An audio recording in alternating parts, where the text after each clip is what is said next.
This marketing strategy is rejected. The projections are far too optimistic. What's the main issue? It's too risky. In the year 2000, a small, struggling startup walked into Blockbuster's office with an offer. They asked Blockbuster to buy them for just $50 million. Blockbuster laughed and said no. That company was Netflix. And that single decision would go on to destroy one of the biggest entertainment empires in history. Before streaming, before Netflix, before watching movies with just a click, was Blockbuster, a company so dominant it controlled how the world experienced entertainment. But in less than a decade, that empire collapsed. Blockbuster was founded in 1985, and unlike small video rental stores at the time, Blockbuster did things differently. Their stores were bigger, brighter, more organized. It wasn't just about renting movies, it was about creating an experience. Families would walk in on weekends, browse through shelves of films, and leave with something to watch together. At its peak, Blockbuster had over 9,000 stores worldwide, tens of millions of customers, massive brand recognition. They didn't just lead the market, they owned it. Blockbuster's success came from a simple but powerful model. Customers would rent movies for a limited time. If they returned them late, they paid a fee. Returning these?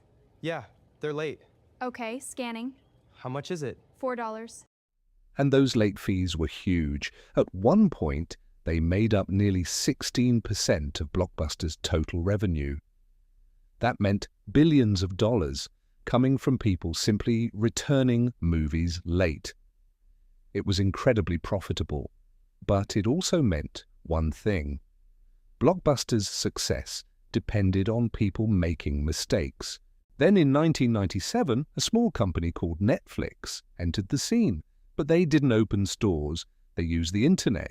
Instead of driving to a location, customers could order movies online. They would receive DVDs by mail and return them whenever they wanted.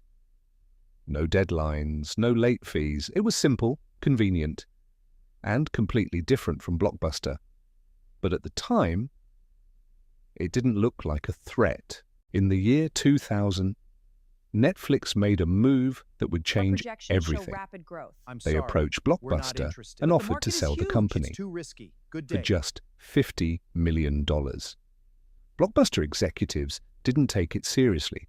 To them, Netflix was small, unprofitable, insignificant. So they rejected the offer. They believed their dominance was too strong to be challenged. But they underestimated one thing: how fast the world was about to change. As the internet improved, consumer behavior began to shift. People wanted convenience, flexibility, instant access. Netflix adapted quickly. They moved from DVD rentals to streaming. Suddenly, movies were available instantly. No travel, no waiting, no penalties. Blockbuster's entire model was being replaced. Blockbuster eventually realized the threat. They tried to respond. They launched an online rental service, removed late fees, explored digital options. But by then, the damage was already done. Their business was built on physical stores, and those stores became a burden, expensive to maintain, difficult to scale, and no longer necessary. As Netflix grew, Blockbuster declined. Customers stopped visiting stores, revenue dropped, debt increased. And in 2010, Blockbuster filed for bankruptcy. A company that once dominated the world had collapsed. Blockbuster didn't fail because they lacked resources. They failed because they underestimated change. They ignored new technology, shifting behavior, evolving customer expectations. They protected their old system instead of building a new one. If you want to understand how industries rise and fall, subscribe to Wealth Origins TV, because behind every empire, there's always a story.